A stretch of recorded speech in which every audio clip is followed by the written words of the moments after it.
Sir जी let me start again. मैं recording पहले start करना भूल गई थी। अच्छा, अब इसके अंदर जेन बैंक जो है ये आपका कंप्लीट कलेक्शन है आपके annotated nucleotide nucleic acid sequences की, जिसके अंदर कंप्लीट हर तरह का सीक्वेंस मौजूद है। डीएनए है, उसके अंदर एमआरएनए या मैसेंजर आरएनए या आरएनए का डाटा है, उसके अलावा सीडीएनए है, ईएसटी है, स्नेप्स हैं, पॉलीमॉर्फिज्म्स हैं और high throughput raw sequence datas हैं, जो कि रॉ सीक्वेंस डाटा होता है लेकिन उसको एनोटेट किया जाता है। उसके अलावा इसके अंदर जो है क्या था कि आपके चले डीएनए से रिलेटेड या आरएनए से रिलेटेड डाटा के लिए जेन बैंक बनाया गया था, लेकिन इसको सेम फॉर्मेट में प्रोटीन सेव नहीं हो सकती थी। उसके लिए जो है वो सेपरेट एक थोड़ा सा modified version of GenBank आप कह लो कि वो जनरेट किया गया है, which is called GenPept. ठीक है, ये जेन पेप्ट डाटाबेस ऐसी है, पेप्टाइड से पेप्ट है, PEPT। ठीक है, पेप्टाइड डेटाबेस है या प्रोटीन सीक्वेंस डेटाबेस है, जिसके अंदर जो है वो आपके ज़्यादातर कंसेप्चुअली ट्रांसलेटेड जो कंसेप्चुअली ट्रांसलेटेड डीएनए सीक्वेंसेस हैं वो सब इसके अंदर सेव किए गए हैं। ठीक है, आप इसके अंदर जो है वो अमाइनो एसिड सीक्वेंसेस के बहुत छोटी क्वांटिटी है। ठीक है, और उसके सॉरी ऐसे अमाइनो एसिड सीक्वेंसेस के बहुत कम है जो कि फाइंड आउट किए गए हैं using wet lab sequencing techniques. ठीक है, इसके अलावा इसके अंदर इसके अंदर भी फंक्शनैलिटी है कि इसके अंदर आप दो तरीकों से सर्च कर सकते हो। For example keywords similar to PubMed, जिस तरह की टेक्स्ट बेस्ड सर्च थी। इसके अलावा मॉलिक्यूलर सीक्वेंसेस को भी यूज़ किया जा सकता है। मॉलिक्यूलर सीक्वेंस की बेस के ऊपर भी इसको हम जो है वो सर्च कर सकते हैं। इसके अंदर क्या किया जाता है कि आप मॉलिक्यूलर सीक्वेंस देते हो और उसके बाद उसे ब्लास्ट यूज़ करते हुए या एक ये टूल है जो कि अलाइनमेंट सर्च करता है, उसको यूज़ करते हुए वो सर्च करता है।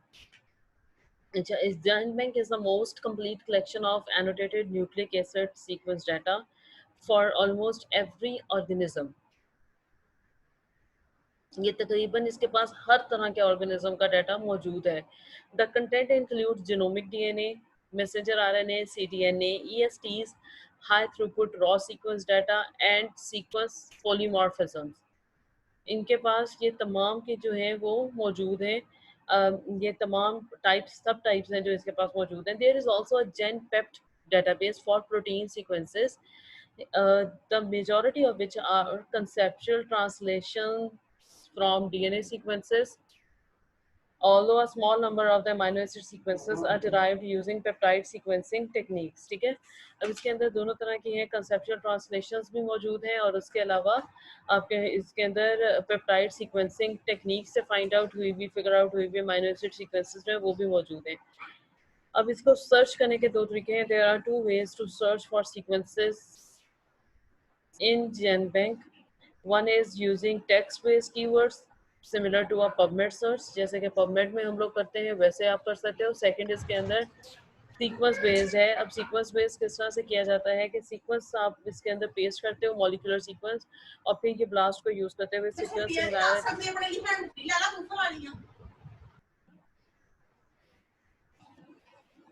बेटा मैं आप लोगों को बार बार कह रही हूँ अपने माइक्स जो है वो ऑफ रख लें ताकि इजी रहे सबके लिए। अब इसको सर्च कैसे किया जाता है सीक्वेंस सिमिलैरिटी की बेस के ऊपर यूजिंग ब्लास्ट, इसको सर्च किया जाता है।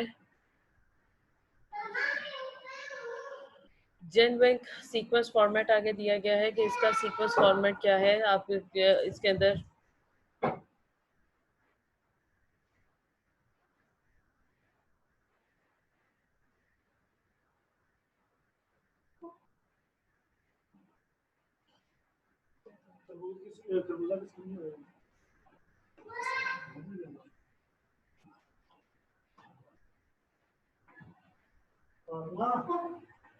अच्छा, अब इसके अंदर जो है जेनपेप फॉर्मेट जो है ये आप पेज नंबर एक सेकेंड पेज नंबर 22 पर आ जाओ। इसको जो है यहाँ से आप लोगों को कवर करवा देती हूँ। That will be quite easy for you people to understand.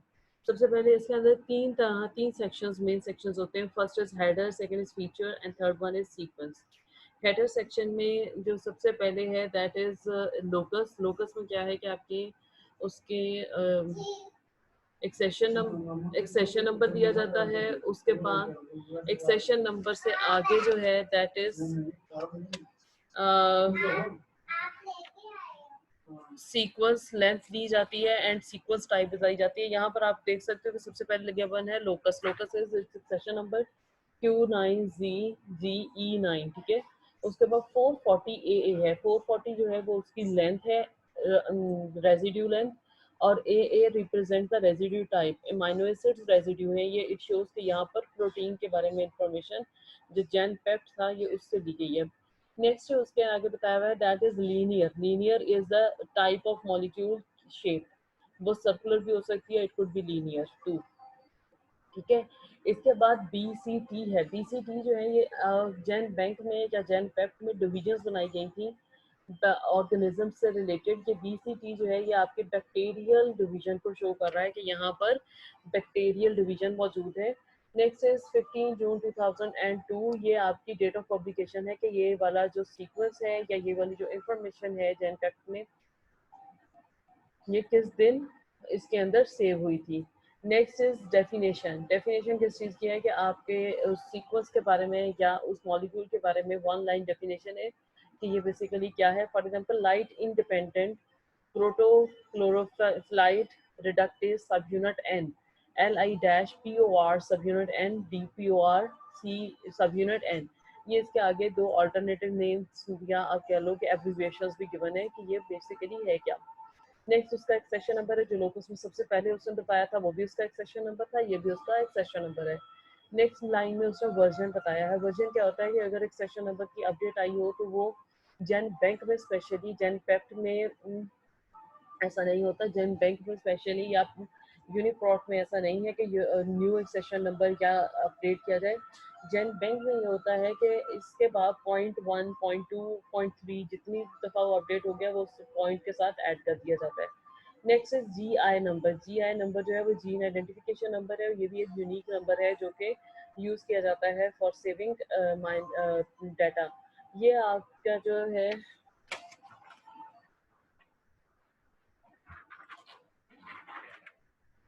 अब इसके अंदर GI नंबर जो दिया हुआ है, GI नंबर में और एक्सेशन नंबर में ये फ़र्क है कि एक्सेशन नंबर जो है दैट इज़ अपडेटेबल, और जो GI नंबर होता है इस ये एक ही होता है। इसके अंदर डिफरेंट एक्सेशन नंबर्स या अपडेटेड एक्सेशन नंबर्स आ सकते हैं। उसके बाद DB सोर्स डाटाबेस सोर्स बताया गया है दैट इज़ स्विस प्रॉट। और उसके बाद लोकस BCHN हेल्मो कहाँ से लिया गया था, और उसके बाद उसका एक्सेशन नंबर है।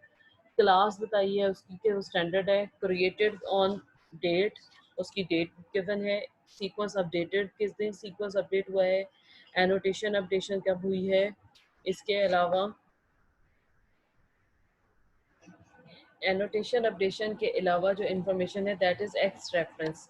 क्रॉस रेफरेंसेस मौजूद हैं GI के साथ हैं कि आपका इसके साथ इसकी रिलेटेड इंफॉर्मेशन किस जगह पर मौजूद हो सकती है। दूसरा उसका क्रॉस रेफरेंस जो है वो नॉन सीक्वेंस डाटाबेस के साथ है। नॉन सीक्वेंस डाटाबेस यहाँ पर इंटरप्रो और प्रो PFAM यूज़ की गई हैं। इंटरप्रो और PFAM डाटाबेसेस जो हैं ये प्रोटीन फैमिली डाटाबेसेस हैं जो कि डोमेन्स और मोटिव्स की बेस पर जनरेट की गई हैं। इसके अंदर जो भी मोटिव या सब यूनिट था वो इंटरप्रो और PFAM से रिलेटेड उसके पास जो इंफॉर्मेशन थी उसने वो इसके साथ क्रॉस रेफरेंस की है।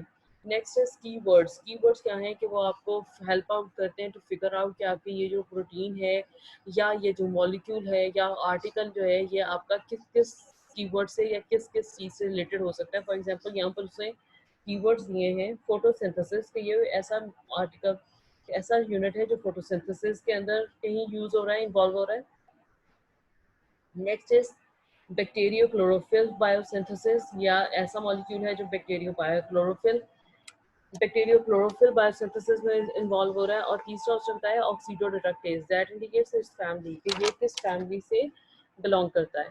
फिर उसके बाद उसका सोर्स है। सोर्स जो है वो उस ऑर्गेनिज्म के बेस पे होता है जो उसको ये ऑर्गेनिज्म है यहाँ पर कोई जिससे इसको एक्सट्रैक्ट किया गया था। फॉर एग्जाम्पल अगर ये ह्यूमन का होता तो यहाँ पर होमोसैपियंस रखा हुआ होता, लेकिन ये जिस बैक्टीरिया का इसके बारे में बताया गया है दैट इज हेलिकोबैसिलस मोबिलिस। फिर उसके बाद उस ऑर्गेनिज्म की पूरी लाइनेज दी हुई है कि वो कहाँ किस तरह से डिवीजन्स में आती है। फॉर एग्जांपल हेलिकोबैसिलस मोबिलिस में सबसे पहले बैक्टीरिया, फिर उसके बाद फर्मेक्टिवस क्लोस्ट्रीडिया में आती है, क्लोस्ट्रीडियलिस में, फिर हेलिकोबैक्टीरिया बैक्टीरियासी में, और फिर हेलिकोबैसिलस में। ठीक है, ये इसका पूरा लाइनेज दिया हुआ है। उसके बाद उसका रेफरेंस है कि यहाँ पर इसके ऊपर रेफरेंस के अंदर वो ऑथर्स हैं, जर्नल, उसके अलावा जर्नल टाइटल है, आर्टिकल टाइटल है, कि यहाँ कि इसको जो है स्टडी कब किया गया था और इसको स्टडी करने वाले लोग कौन थे और उन्होंने इसको किस किस कहाँ पर सबमिट करवाया है। यहाँ पे ये पूरा रेफरेंस 1 दिया हुआ है, रेजिड्यूज 1 to 440, यानी कि अब आप देखो कि यहाँ पर उसको बताया हुआ है कि रेजिड्यू नंबर 1 से, प्रोटीन के रेजिड्यू नंबर 1 से स्टार्ट करके 440 रेजिड्यू तक का सीक्वेंस है। उसके बाद उसके ऑथर्स हैं कि 3 ऑथर्स बताए हुए हैं कि कौन कौन किस किस ने इसके ऊपर काम किया था। फिर उसके बाद टाइटल है, टाइटल आर्टिकल का होता है, tracking molecular evolution of photosynthesis by characterisation of a major photosynthesis gene cluster from Heliobacillus mobilis. ये इस टाइटल के साथ ये किस कहीं सबमिट हुआ है। अब किस जर्नल में सबमिट हुआ है वो नीचे दिया हुआ journal from natural academic science. ठीक है, ये आपका था procedures of natural academic sciences USA 95, और आगे उसका 25 यानी कि उसका वॉल्यूम नंबर है 95। इफ 90 ये 25 में फिर 14851 टू 14856 ये उसका पेज नंबर है कि किस पेज से किस पेज तक है, और 1998 में इसको पब्लिश किया गया था। फिर उसके बाद मेडलाइन, ये भी क्रॉस रेफरेंस है, पबमेड भी क्रॉस रेफरेंस है, रिमार्क्स हैं अबाउट एनए न्यूक्लिक एसिड्स के sequence from NA, it is the sequence from nucleic acid. अगर ये डीएनए का होता तो यहाँ पर उसके बारे में लिखा जाता। अब उसके बाद उसके कमेंट्स हैं कि ये क्या है, this Swiss Prot entry is copyrighted. It is produced through a collaboration between the Swiss Institute of Bioinformatics and the EMBL outstation, the European Bioinformatics Institute. The original entry is available from this, वो आगे उसने उसका link दिया हुआ है। और function क्या है, uses magnesium ATP and reduced pyridoxine to reduce ring D of chlorophyllite to form chlorophyllite are stealthy by similarity. This reaction is light independent.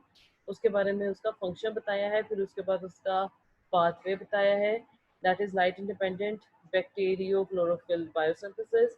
फिर उसका सब यूनिट बताया है कि ये सब यूनिट कौन सा था, that was protochlorophyllide reductase is thought to be composed of 3 subunits.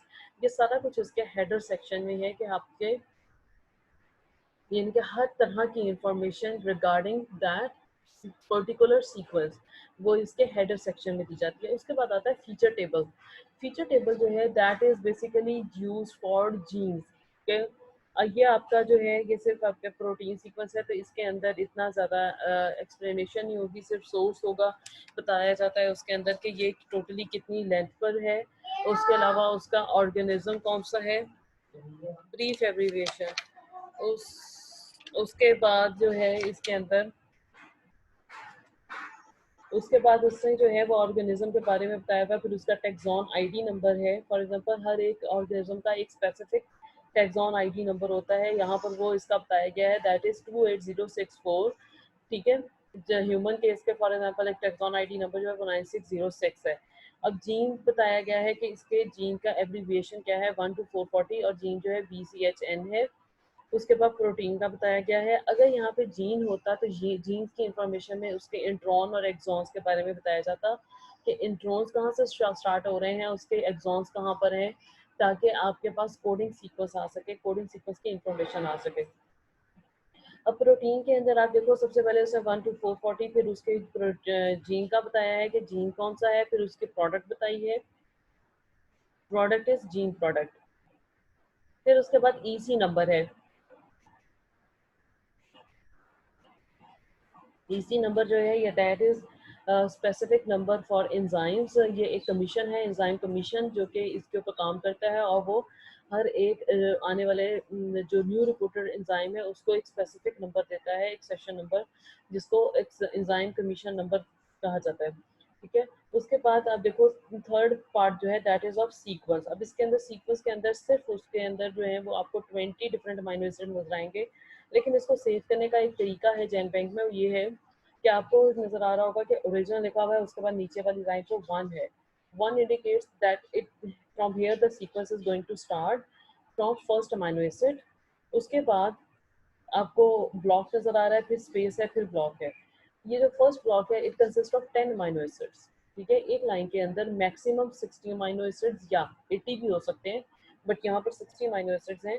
और किस तरह से है कि हर 10 के बाद स्पेस छोड़ी हुई है फॉर इजी, आप लोगों की आसानी के लिए कि हमें पढ़ना आसान हो। ठीक है, अब पहले 10 के बाद एक है, फिर नेक्स्ट 10 के बाद एक ब्लॉक छोड़, एक स्पेस छोड़ी हुई है, फिर नेक्स्ट 10 के बाद एक स्पेस छोड़ी हुई है। ठीक है, it is a method of its saving. अब यहाँ पर आप देखो कि लास्ट लाइन जो है दैट इज स्टार्टिंग फ्रॉम 421, और उसमें से दो पहले ब्लॉक्स जो है वो ही फिल हुए हैं क्योंकि आपके पास जो लेंथ थी दैट वाज 440। ठीक है, अब इसके अंदर आई गेस जो है बाकी आप लोग पढ़ लोगे, बाकी इतना मुश्किल भी नहीं है। इसके अंदर जो है वो आप लोगों को जो मेन चीज़ें थी सेक्शन हेडर की और हेडर फीचर्स और सीक्वेंस टेबल्स की वो बतानी थी। उसके बाद जो आपके पास 21 पेज पर सेकंड पैराग्राफ है उस पे आ जाओ। The header section describes the origin of the sequence, identification of the organism, and unique identifiers associated with the record. ठीक है, इसके बाद the top line of the header section is the locus, which contains a unique database identifier for a sequence location in the database, not a chromosome locus. Chromosome locus नहीं है, ये आपके specific database identifier इसके पास होता है, जैसे कि इसके पास Q9ZGE9 था। ठीक है,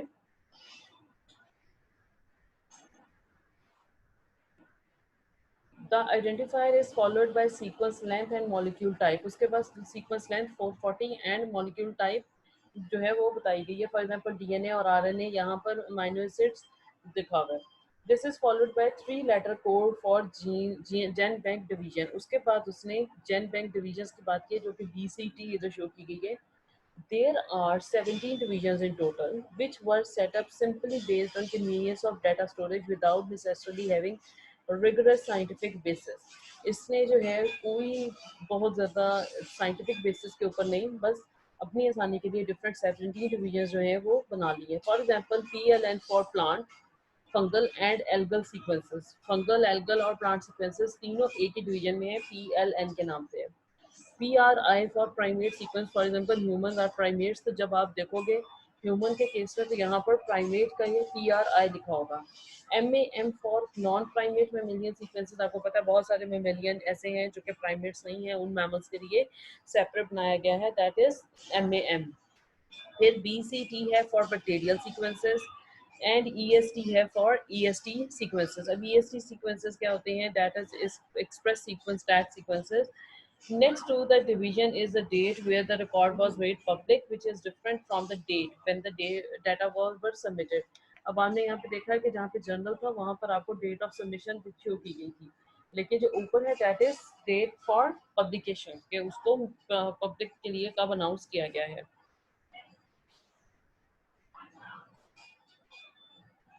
अच्छा, अब यहाँ पे ना नेक्स्ट पैराग्राफ के अंदर जेन बैंक के अंदर जो सर्कल सबमिटेड है उसके साथ जो एक्सेशन नंबर गिवन होता है उसके बारे में इंफॉर्मेशन दी हुई है। लेकिन इसके अंदर क्या है कि with the passage of time ये इंफॉर्मेशन जो गिवन है ना वो लास्ट थर्ड लाइन पे आ जाओ, इसी पेज पे,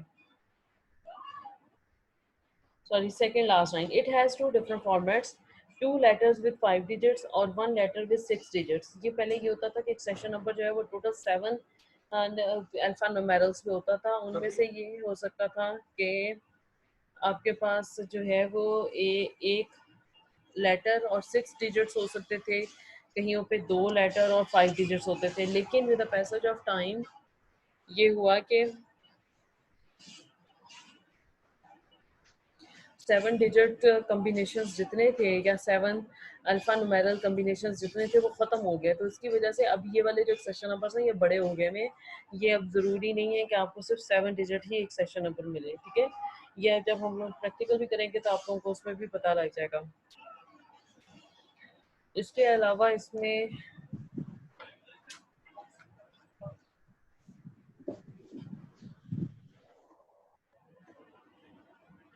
अच्छा, इससे एक चीज़ मैं बताना आपको शायद भूल गई हूँ। आप यहाँ पर देख सकते हो कि यहाँ पर जहाँ कि जिस जगह पर सीक्वेंस आपका एंड हो रहा है वहाँ पे 2 डैशेस शो की गई हैं, 2 स्लैश शो की गए हैं, sorry not dashes, slashes show की गई हैं। वो इंडिकेशन है कि यहाँ पर आपकी जो सीक्वेंस है या जो आपकी जितनी भी इंफॉर्मेशन थी रिगार्डिंग दिस एंट्री वो एंड हो गई है, ठीक है। अब इसके बाद जिस तरह आप लोगों ने पहले प्रीवियस में देखा था कि आपके पास एक टैग्स का टेबल था फॉर पबमेड, इसी तरह क्वालिफायर्स हैं, फील्ड क्वालिफायर्स हैं फॉर जेनबैंक 2, ठीक है। वो आपके पास फील्ड क्वालिफायर पेज नंबर 24 पर गिवन है। 24 पेज पर आपके पास टेबल है 2.3, उसके अंदर पहले क्वालिफायर दिया हुआ है, फिर उसका फील्ड नेम है, फिर डेफिनेशन है, ठीक है। ये भी वैसे ही क्वालिफायर्स हैं जैसे कि उसके अंदर मौजूद थे आपके एंट्रीज के अंदर। बस इसके अंदर फ़र्क ये है कि एंट्रीज के अंदर चूंकि सीक्वेंस नहीं था, इसके अंदर सीक्वेंस भी है, तो इस वजह से सीक्वेंस से रिलेटेड जो है वो थोड़े से जो है एडिशन है इसके अंदर। फॉर एग्जांपल यहाँ पर आपके पास आपको नज़र आ रहा होगा, लास्ट पर से आ जाओ, 7th लास्ट क्वालिफायर है प्रॉप के नाम से, that is basically properties qualifier, contains properties of the nucleotide और प्रोटीन सीक्वेंस। इसके अंदर न्यूक्लियोटाइड या प्रोटीन सीक्वेंस की प्रॉपर्टीज होती हैं। For example the nucleotide databases properties index include molecule type, जिस तरह अब इसके पास जो है वो मॉलिक्यूल टाइप होगा, डेटाबेस की प्रॉपर्टीज होंगी, उसके पब्लिकेशन स्टेटस होगा, मॉलिक्यूल लोकेशन होगी और जेनबैंक डिविजन्स होगी। ये आपके पास जो है एंट्रीज के अंदर ये डाटा मौजूद नहीं होता था। इसी तरह सेट SQID है, ये भी आपके पास contains the special string identifier for a given sequence. ये आपका जो सीक्वेंस है ये उसको रीड करता है, उसको उसके साथ एसोसिएटेड है। इसी तरह एस लेन है, एस लेंथ जो है that is sequence length contains the total length of the sequence. ये सारी जो क्वालिफायर्स हैं ये पहले हमारे पास मौजूद, पीछे आप लोगों ने देखा था कि ये मौजूद नहीं थे, ये इसके अंदर आए हैं क्योंकि आपके यहाँ पर जो है वो रिलेटेड टू सीक्वेंस डाटा भी मौजूद है। अब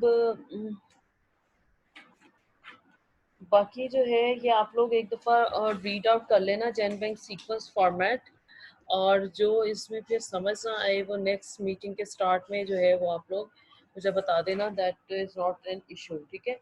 नेक्स्ट जो है वो फिर हम लोग जो नेक्स्ट है फास्ट सीक्वेंस वो हम लोग नेक्स्ट टाइम इंशाल्लाह करेंगे। आप लोगों का जो सिलेबस है वो कुछ ज़्यादा ही पीछे रह गया है।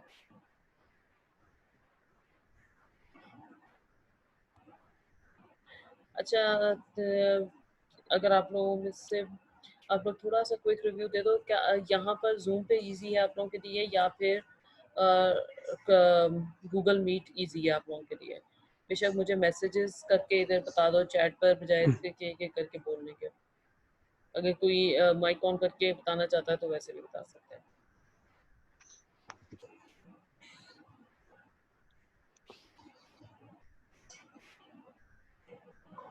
मैम जूम ही ठीक है, जूम पे ज्यादा कंफर्टेबल है क्लास।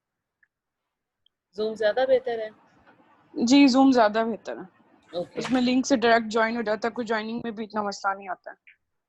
गूगल क्लासरूम पे ज्यादा आ रहा है?